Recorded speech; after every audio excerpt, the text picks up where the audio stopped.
بسم اللہ الرحمن الرحیم. جسٹس راجہ سعید اکرم خان صاحب، چیف جسٹس جموں کشمیر، معزز ججی صاحبان،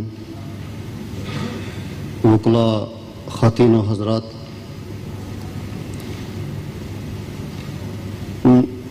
مجھے جس موضوع پر اظہار خیال کرنا ہے وہ ہے جورسپروڈنس.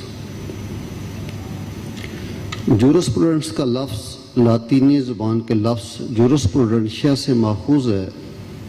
جورس کے معنی قانون اور پروڈنشیا کا مطلب ہے صوابدید، دور اندیشی، پیشن گوئی، دھیان.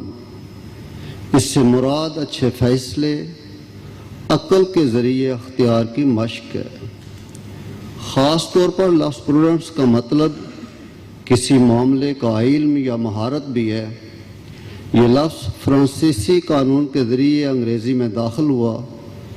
ابتدائی آفرین سے انسان نے خاص نظم و ضبط میں رہنے کی ضرورت کو محسوس کیا، لیکن شعوری سطح پر وہ اتنا بالغ نہیں تھا کہ ایک منظم قانون و ضابطہ وضع کر کے اس کے تحت اپنی زندگی کو ڈھال سکے.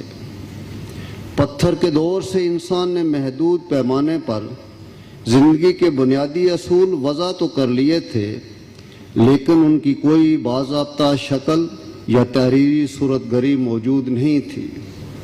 تاریخ انسانی میں ہمیں پہلی بار سمرین اور مابعد حمورابی عہد میں قانون کی ایک صورت بشکل تحریر دیکھنے میں ملتی ہے، جس نے قانون کو پتھر پر کندہ کر کے اپنی رعایا کو ایک نظم و ضبط کا معاشرہ عطا کیا، اور اس کی خلاف ورزی کی صورت میں سزائیں بھی تجویز کی گئیں. اس کے بعد ہمیں روم میں باقاعدہ قانونی ادارے کی صورت گری نظر آتی ہے. قدیم روم میں ماہرین نے زبانی قوانین اور رسم و رواج کے اشتراک سے قانون ساز ادارے کی بنیاد رکھی، جہاں پہلے رسوم و رواج کی سادہ تشریح کی جاتی تھی، لیکن اس بات پر غور کرنے کے بعد کہ ہر معاملے میں روایتی رواج لاگو ہوتے ہیں یا نہیں، جلد ہی ایک منصفانہ مربوط دستاویز تیار کی گئی. 30ویں صدی قبل جورسپروڈنس کی باقاعدہ شکل واضح ہوئی. رومی سلطنت کے تحت قانون کے سکول بنائے گئے اور قانون کی مشق زیادہ علمی بن گئی. ابتدائی رومی سلطنت سے لے کر 30ویں صدی تک علماء کے گروہوں کے ذریعے ادب کا ایک متعلقہ ادارہ تیار کیا گیا. 30ویں صدی کے بعد جورسپروڈنشیا ایک زیادہ بیوروکریٹک سرگرمی بن گئی. قدیم ہندوستان میں اس کی ابتدائی صورت ان کے قدیم شاستروں میں نظر آتی ہے. اسی طرح اسلامی الہامی کتب میں بھی ہمیں اسلامی فقہ کی ترویج بتدریج وقوع پذیر ہوتی دکھائی دیتی ہے، جو آخرکار نبی آخر زمان حضرت محمد صلی اللہ علیہ وسلم پر مکمل دین کی صورت تکمیل سے ہمکنار ہوئی، جس کے باعث ہمیں قرآن و سنت کی صورت ایک مکمل ضابطہ حیات اور اسلامی فقہ میسر آئے. آئین قانون کا حتمی ماخذ ہے، تاہم یہ کبھی بھی اور مخصوص قانونی سوال کو حل کرنے کے لیے ڈیزائن نہیں کیا گیا. آئین کی حدود کے اندر قانون کے دو بنیادی ذرائع ہیں، ایک عام قانون اور قانونی قانون، جو کسی حد تک عدالتی شاخ سے آتا ہے.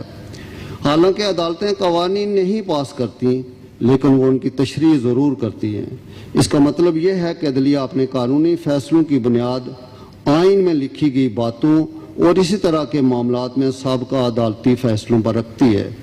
یہ ایک ایسا عمل ہے جسے اسٹیئر ڈیسائسس کہتے ہیں، جس کا لاطینی میں مطلب ہے فیصلے کو کھڑا ہونے دو. صدر روزویلٹ نے ایک بار کہا تھا، ہماری آزادی کی حکومت ہے، قانون کے ذریعے اس کے تحت کوئی آدمی اس سے اوپر نہیں ہے اور کوئی آدمی اس سے نیچے نہیں ہے. قانون کی حکمرانی کا مطلب یہ ہے کہ ہر شہری پر یکساں قوانین کی حکمرانی ہو، جو تنازعات کے حل کے لیے منصفانہ اور مساوی عدالتی عمل کے ذریعے لاگو ہوتے ہیں. لیکن بدقسمتی سے ہمارے ہاں اس کی صورت اس معیار پر پوری اترتی دکھائی نہیں دیتی. اس کی بہت سی وجوہات ہیں جن پر غور کیا جانا از حد ضروری ہے. اولاً ہمارے ہاں پاکستان میں برطانیہ کا وہی غیر تحریری قانون نافذ العمل ہے جو ان کے ہاں شاید متروک ہو چکا تھا، اور انہوں نے اسے برے صغیر میں نافذ کر کے ہمارے ساتھ ایک غیر انسانی سلوک کیا، اور ہم نے اسے مقدر جان کر قبول کیا، اور آج تک لکیر کے فقیر کی طرح وہی لکیر پیٹ رہے ہیں۔ قانون کی بوسیدگی سے زیادہ اس کے عمل درآمد کے مسائل ہمارے یہاں سنگین حالات کو جنم دینے کا باعث بن رہے ہیں۔ ہمارے یہاں قانون امتیازی درجہ بندیوں میں دکھائی دیتا ہے۔ طاقتور انسان کے سامنے یہی قانون بے طاقت اور ناتواں ہو جاتا ہے، اور اس کے برعکس ناتواں پر اس کی ہمیں کاری ضرب پڑتی ہوئی محسوس ہوتی ہے، جو معاشرے میں خلفشار، بے چینی اور انارکی کا موجب بن سکتے ہیں۔ قانون کے عوام اور آئینی بحران کی مشگافیوں سے قطع نظر ہمارے عدالتی فیصلہ جات میں جو سکم محسوس کیے جاتے ہیں، یہ زیادہ سنگین نوعیت کے ہیں، جس کی کئی وجوہات ہو سکتی ہیں۔ تمام مہذب ممالک میں قانون کا بنیادی اصول یہ ہے کہ کوسچن آف فیکٹ جوری طے کرتی ہے اور کوسچن آف لا کو جج حل کرتے ہیں۔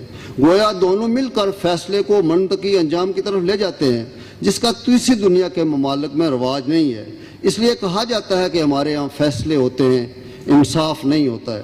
ہم اس بنیادی اصول سے انحراف کر کے ابھی تک انصاف کی منزل سے دور کھڑے ہیں۔ یہ بھی ایک تلخ حقیقت ہے کہ غیر منصفانہ اور متنازع فیصلہ جات سے ہمارے ہاں کی عدلیہ کا وقار اور عوام میں اس کا اعتماد بہت حد تک مجروح ہوا ہے۔ اس سے ہماری عدالتوں کے وقار اور ناقابل تلافی نقصان پہنچا ہے۔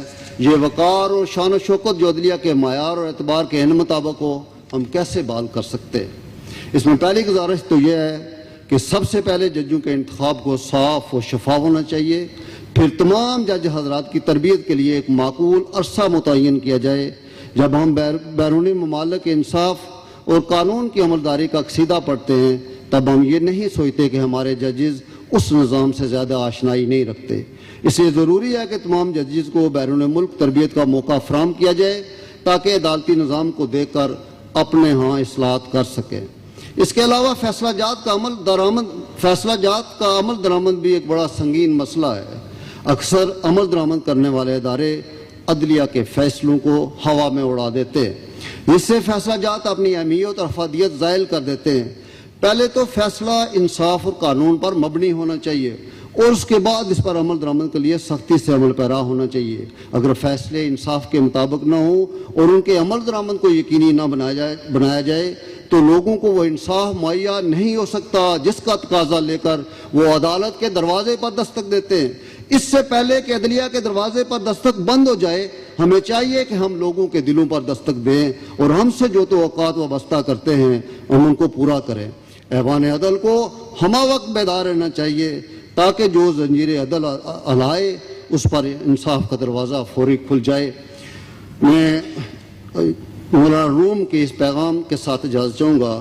دئی شیخ باچرا ہمیں گشت گرد شہر، قصدام و دد ملولم و انسانہ مارے زوست، زی ہمران سست ناصر کے دلم گرفت، شیر خدا و رستم دستان ہمارے زوست، گفتن کے یافت میں نہ شود جستا اما، گفتان کے یافت میں نہ شود آن ہمارے زوست۔ وآخر دعوانا ان الحمدللہ رب العالمین۔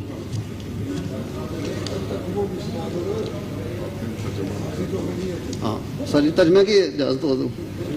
دائی شیخ با چراغ ہمیں گشت گرد شہر، کل ایک مرد بزرگ ہاتھ میں چراغ لیے شہر میں پھر رہے تھے اور کہتے جاتے تھے، دائی شیخ با چراغ ہمیں گشت گرد شہر، قصدام و دد ملولم و انسان ہمارے دوست۔ مجھے یہ سارے جو لوگ نظر آ رہے ہیں، یہ چوپایوں اور درندوں کی صورت میں مجھے ایک انسان کی تلاش ہے۔ زی ہمراہ نے سست عناصر دلم گرفت، جو میرے ساتھی ہیں وہ کمزور ایلیمنٹ سے بنے ہیں۔ شیر خدا اور رستم دستان ہمارے دوست، مجھے شیر خدا اور دستان کے بیٹے رستم جیسے طاقتور لوگوں کی ضرورت ہے، تب کوئی تبدیلی آ سکتی ہے۔ اصل کلام سر جی مولانا روم کے سارے کلام کا بھی یہی ہے، گفت آنکے کہ یافت مینا شود جستا اما۔ ان کے ساتھیوں نے کہا کہ ایسے لوگوں کو ہم نے بہت تلاش کیا ہے، پیر بزرگ ہم نے ایسے لوگوں کو بہت تلاش کیا، ایسے لوگ نہیں ملتے ہیں۔ تو مولانا روم کا جواب تھا، گفت آنکے کہ یافت مینا شود آنا مارے زوست، جو لوگ نہیں ملتے ہیں مجھے انہیں کی تلاش ہے۔ آپ سب